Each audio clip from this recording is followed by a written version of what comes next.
So what's up, you guys? Wanted to make a video showing some stuff that I done to the detail cart. So yeah, I added some stuff. It's been rearranged. I've still got something that I got to fix on it, but other than that, it's pretty good. So anyway, first thing you'll notice probably is the two foam cannons on the side, or the front, or the back, or however you want to look at it. I've got foam cannons on the other side too, because I bought 4 of these, which this one's actually mounted sideways. 4 of these foam cannon holders. You're supposed to mount them on the wall, but I'm obviously not going to do that because I wanted them on the cart, which is where everything else is. Doesn't make sense for me to put them on the wall when that's what the fucking cart's for. So anyway, I'll put a link to the description, in the description of where to get these.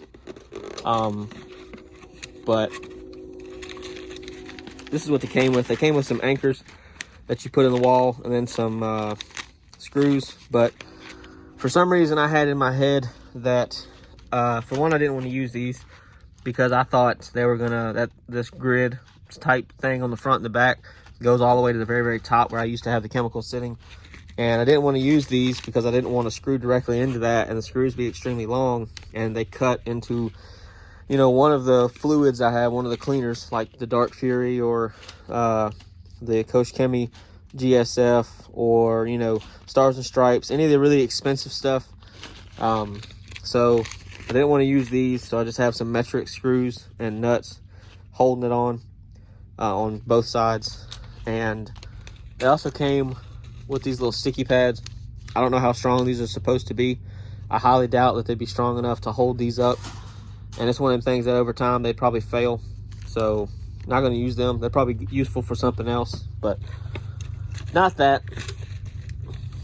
And the reason I wanted it, or the reason why I wanted them, was because I got real sick and tired of, for one, the foam cannons being in the way, and 2, if they didn't have anything in them, they just fall over. And most of the time, you're not supposed to leave stuff in the foam cannons anyways, because like I've still got a little bit of the stripes left in the red one.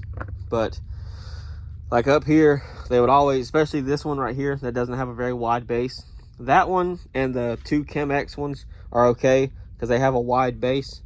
But the really skinny one like that one, or like the Big Mouth from Chemical Guys, they don't stay standing straight up. Anytime you'd move the cart, they'd want to fall right over if they didn't have any fluid in them. So I went ahead and fixed that problem.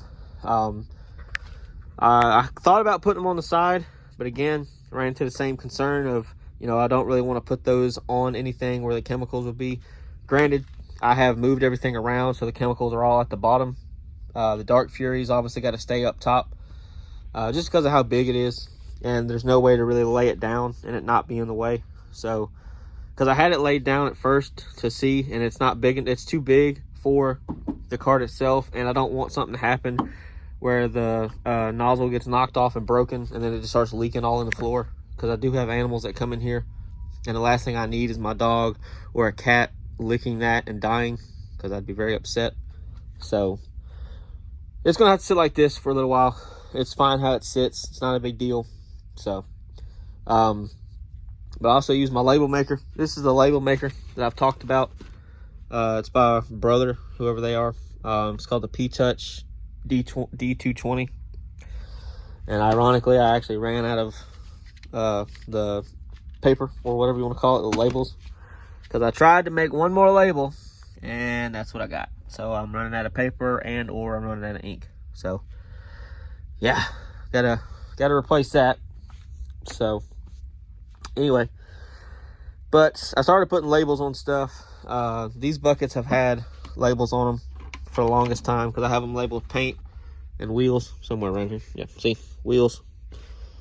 I also have this labeled, so it says, you can't see it because it's in the same, it's in 2 different fonts, but it had to be smaller to be able to fit it in a line. But Dark Fury wheel cleaner, and then dilution ratio on it. Same thing with the foam cannons. This one was obviously supposed to say Stripes, that one will say Stars, but I ran out of paper. I at least got these 2 labeled because I am going to use these 2 for the powdered version of the Stars and Stripes. I had the liquid version. The powdered is a little bit cheaper. When you factor in everything, it's probably not cheaper. It's probably the same price, especially if you buy these two. But like if you buy the whole kit that comes with, you know, 2 5-gallon pails with the spout, and you buy the powder, it's probably about the same. But like I didn't have to pay for these. I got them for free because I got them for my birthday. So all I'm paying for is and I already had the foam cannon from buying the liquid version of it. So, you know, I don't have to spend the money to buy the foam cannons, which is good.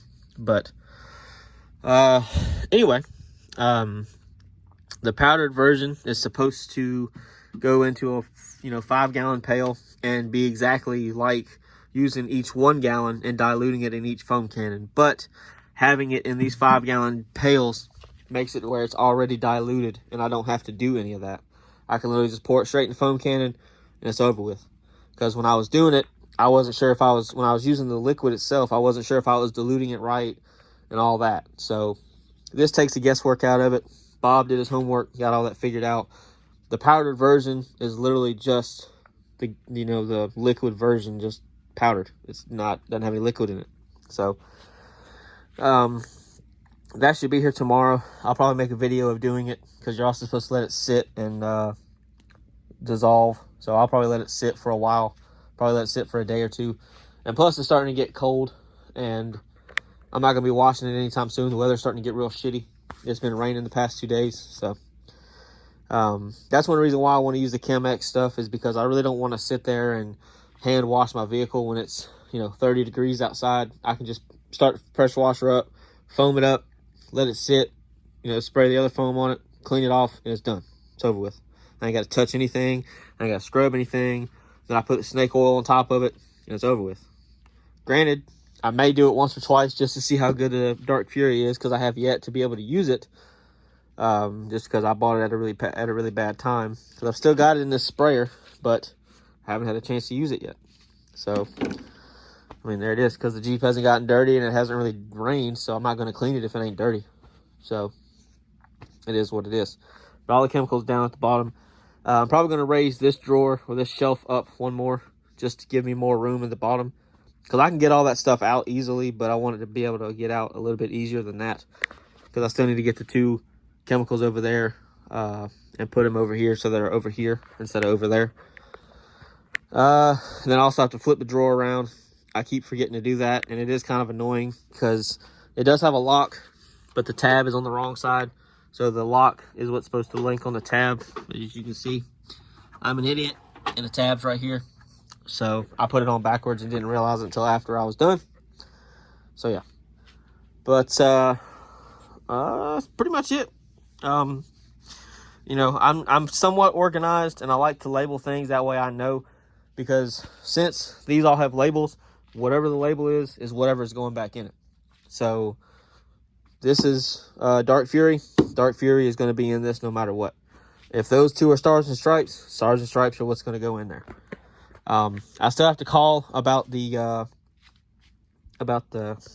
snake oil stuff, because I want to ask, is there a way for me to put it in like a 5-gallon pail and dilute it and it'd be ready to roll every time?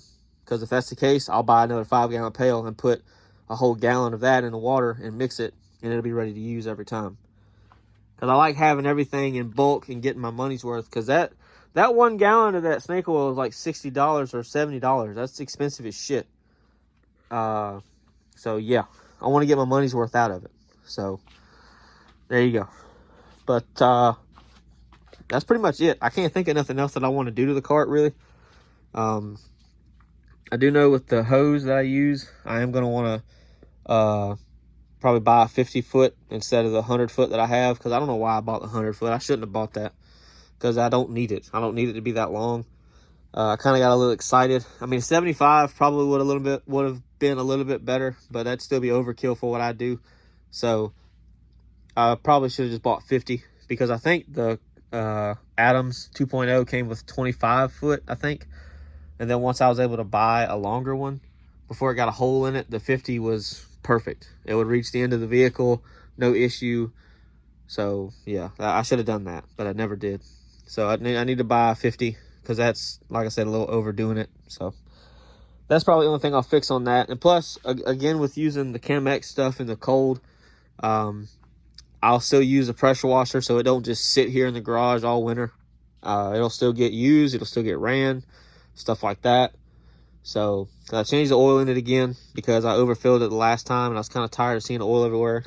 So I changed it again. It was a little dark. It wasn't real dirty, but it does get used a lot. So, and there's no way to keep track of the hours on that. I wish I would. I wish I could put an hour meter on it. I don't know how. I'm not really, I don't know a whole lot about small engines, but I'm sure there's a way to wire one in, but it's a little too late because it's not new. So I'm sure if you buy like a different engine for it, there's probably some that have hour meters on them, like a Predator or something, but I don't know. It's too late to do it, but probably in the future, if I have to replace it, I'll buy an engine for it that has an hour meter on it, so that way I know when to change the oil, blah, blah, blah. If I ever sell it, you know, I can say definitely, hey, it's got this amount of hours on it, whatever. But, yeah, so I'm going to go ahead and swap all this shit around so I don't forget, because I keep putting it off, and I need to go ahead and just do it.